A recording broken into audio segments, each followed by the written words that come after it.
almost like the Flashpoint, where it starts, one of the key matrix lines that will help shatter this status centralized system. Hello friends, welcome to Flashpoint Radio. I am your host, Jay-Z, and we are going to cover a full multitude of news stories this afternoon, this evening. It is Tuesday, April 3rd, 2012.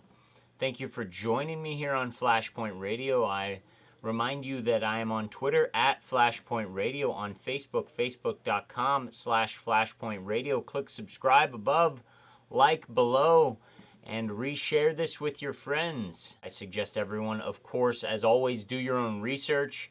Take my information that I give you and use that as a springboard to do your own research. Links to all stories covered here on Flashpoint Radio can be found below in the description. We're going to get right into the news this evening with weather.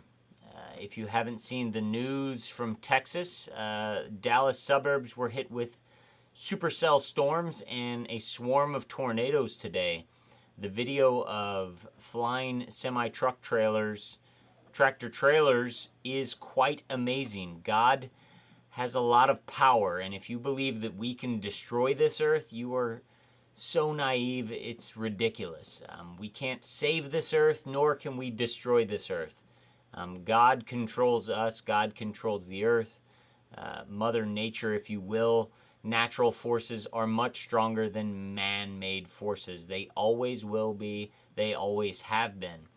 But, so there were dangerous tornadoes in Texas. I have not seen any casualty numbers yet, but living in Missouri as I do, there have been plenty of storms over the past 2 years, plenty of tornadoes to get you noticing what's going on. Well, this comes to us from Reuters. Weather Service to test more graphic tornado warnings. Go figure, it happens to be in Kansas and Missouri. Tornado warnings that might say something like this, quote, "Mass devastation is highly likely, making the area unrecognizable to survivors." Or complete destruction of entire neighborhoods is likely. Give me a break, people. People, when the government did not warn them of any impending doom or storms coming, they saw storm clouds coming in and they took their own shelter because they were taught through having to deal with it on their own that they needed to pay attention to weather systems and storms coming in because they could come in at any time. So they built their own storm shelters and bomb shelters and had supplies to get them through in case of a natural disaster. We no longer have that because we rely on FEMA. And if anyone remembers what happened in New Orleans, we know how FEMA is good at things. So this is our government saying we are going to put, same as putting enhanced warnings on cigarette labels with cancerous lungs. It's not going to stop people from smoking. Government, until you get it through your mind that you cannot legislate bad decisions and legislate mistakes human beings make, you will continue to play the boy who cried tornado. So what happens when you put out these tornado warnings that state that imminent destruction is coming and nothing happens? Well, people get complacent and they tend to not listen at all to your tornado warnings. Moving right along to the Syrian crisis with President Assad over there in the Middle East. This comes to us from the BBC. Opposition says Syrian rebel fighters to get salaries. The Syrian National Council has announced that they will pay salaries to those fighting President Bashar Assad's forces in Syria. Of course, they say Gulf nations are the ones that are going to be footing this bill, but this announcement came at a gathering of some 70 Western and Arab nations. So if you think the United States isn't putting your tax dollars on the line to pay rebel fighters in Syria, wake up, people. They are. Your money is going to nearly every country in the world, and especially to countries where they can fund opposition groups in order to play two sides off each other. So America or Western powers or the New World Order or the Illuminati or however you want to say wants to come in, and then they can play the hero or peacemaker and then take over natural resources. That is the plan. That is what always happens. Speaking of natural resources, I wanted to give you a quick snippet of some gas price comparisons. Link below to stlouisgasprices.com. This will demonstrate the devaluation of the dollar. In 2008, gas prices were about where they are right now. Peaked out at, I believe, $3.90 something in St. Louis. And the one thing about that time in history is oil prices. A barrel of crude oil peaked out at nearly $150 a barrel. Well, just last week, gasoline prices peaked at $3.99 in St. Louis, matching their all-time highs, but a barrel of oil only reached $1.07 a gallon. The same happened in late 2010. Oil was at $1.12, $1.13 a barrel, and gas went to $3.90 something a gallon. So as you see, the price of a barrel of crude oil is going down, but the price we pay for a gallon of gasoline is staying at the same level. That is what is called dollar devaluation, and that is what comes from the Federal Reserve banking system. Ask your friends, ask Mitt Romney, ask Rick Santorum about the Federal Reserve banking system and if they plan on eliminating the Federal Reserve. No, they don't, because their friends and their cronies and their buddies are working off of false money in the economy just like everyone else is. And when that false money gets burned or pulled out or sucked out in a vacuum, it will affect everyone and it will cause a giant collapse in our economy. It always has. Every time the government ends pumping money into the system, it always creates collapse. We are going to finish this evening with a look at one of my favorite topics, which is prescription drugs. Yesterday there was another mass shooting in California, this time at a Christian college in Oakland. A former student, a 43-year-old college student, he was an Asian gentleman. This area is a high Asian population and caters to the Asian community. I don't know why a 43-year-old is going to college. I'm not going to question that at all. But he killed 7 people. He then went to a shopping center and told someone that he had just killed people. Very calmly, they said.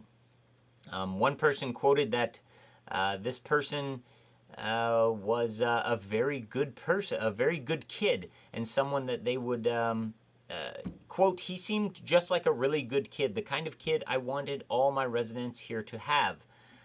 So he was, from all accounts, a very well-rounded individual. The one piece in this story that stuck out to me was acquaintances of this gentleman said his brother died in a car accident 5 months ago. Well, if one of your close family members dies in a tragic accident, it might cause you some stress. You may go to the doctor, and they're not going to actually treat you. They're going to put you on a pill. Well, one pill that they might put you on is Propanolol. Propanolol. Found this while searching on Above Top Secret, my out there conspiracy website. And the title of this thread was Propanolol, the drug that everyone will be on. And I decided to do some more research. Turns out that this drug, this comes to us from the Times of India, now drug for high blood pressure may cure autism. So this is a drug that they were prescribing for high blood pressure, just a normal drug for everybody. Now they say it may cure autism. Then I kept going. Heart drug may block stress of traumatic memories from National Geographic. So it's being used to suppress memories from soldiers in Iraq and Afghanistan who are suffering from PTSD from possibly doing things that they probably shouldn't be doing. And so they're giving them a drug that suppresses their memory. Sounds great, right? We're going to suppress memories. Oh, awesome. Well, this same drug, this came out just last week, or 2 weeks ago, March 12th, from the New York Post. Headline, a chill pill for racists. Oh, a high blood pressure pill that can be used to quell racism. Trayvon Martin. A pill for racism. Let's see where this might be going. I suggest if you're going to read one article about Propanolol, read the article below from Natural News titled Big Pharma Propaganda Now Pushing Drug That Treats Racism, Chemical Mind Control. Realize that the psychiatric community has been practicing with what they call chemical lobotomies for decades. That's what's been happening in psych wards and mental hospitals all throughout the United States for years. That is the people who want to prove that God doesn't exist will do everything in their power to prove that they can fix any problem. Well, most problems can be fixed internally, or at least, in my opinion, internally with help from God, because God is the ultimate therapist. He created us, and therefore He would know how to fix us. But if you want to go into another direction with this drug, Propanolol, this comes to us from Infowars.com. Headline, Climate Change Skepticism, a Sickness That Must Be Treated, says Professor.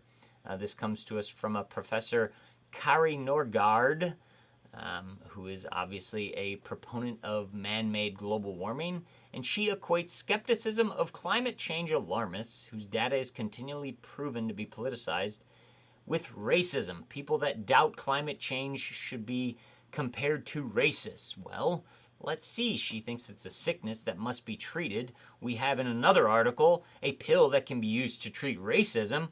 Well, if people aren't getting on board with the global warming hoax, as I like to call it, might as well give them Propanolol.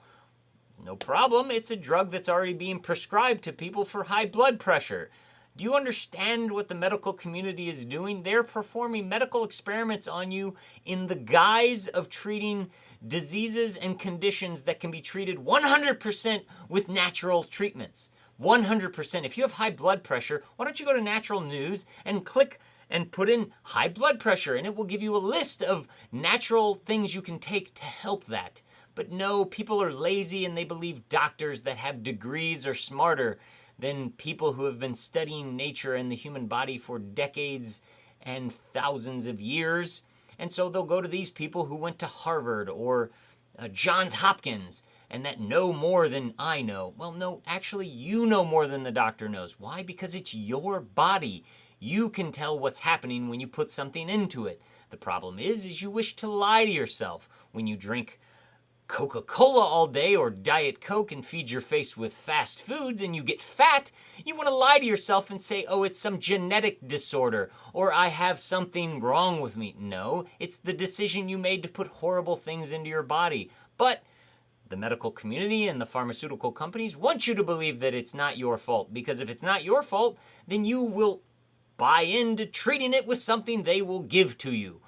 Well, they won't give it to you. They'll charge you an exorbitant amount of money, and actually not you. They'll charge your insurance company. The same way you can go get a blood work done for $75, but when you get it done at your doctor's office and the insurance company gets charged, well, your insurance company pays $700 and you pay $200. $900, $75. The same blood test. When insurance is involved, it's almost a I don't even know what that is, $2,000 or 2,000% increase? Give me a break, people. This is a scam. It's always been a scam. It's always been a way to control you and then kill you because they don't like you, because you're breathing their air and you're walking on their earth. They want you to be serfs that toil the land while they get the resources and gain the profits from it. I am not a socialist. I do not believe the rich should be demonized, but I believe truth should be shown as just that, truth. And I believe conservatives and liberals alike love to have inconvenient truths that they do not point out. And until you realize and you recognize the evil on both sides of the political spectrum, and you realize that we live under a two-party dictatorship, they will continue to take advantage of you, and they will continue to poison you over and over and over again. So why not ask somebody who has depression issues if they're on Propanolol? And maybe ask your local people when someone goes out and kills 7 people, maybe you should do the research reporters and ask what prescription drugs they might have been on, because maybe it wasn't the depression that caused them to kill these people. Maybe it was the drugs that were created by man that did it. This is the world of man, and Satan rules this world. We are men. We are sinful men. God gave us Jesus Christ to help us with our sin, but we run to man-made solutions over and over again. Until we get that through our heads, we will never succeed. We will never fix the problems of our country. I thank you for watching Flashpoint Radio. Jay-Z signing off, saying God bless and keep your eyes to the sky. Dream with the feathers of angels stuck beneath your head. No regulator swinging.